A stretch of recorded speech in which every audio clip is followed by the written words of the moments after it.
Hello there everyone, welcome back to more time. In today's video, we are going to see how to put apps on desktop of your Windows. So let us go to the start option right here. And in here, suppose we want to add this Adobe Acrobat on our desktop Windows. So what we will do is right click on it. And here you find the option more.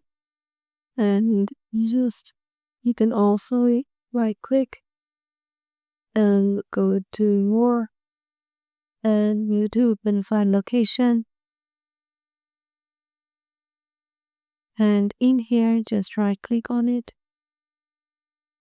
And in here, just tap on create shortcut. And as you can see, Windows can't create a shortcut here.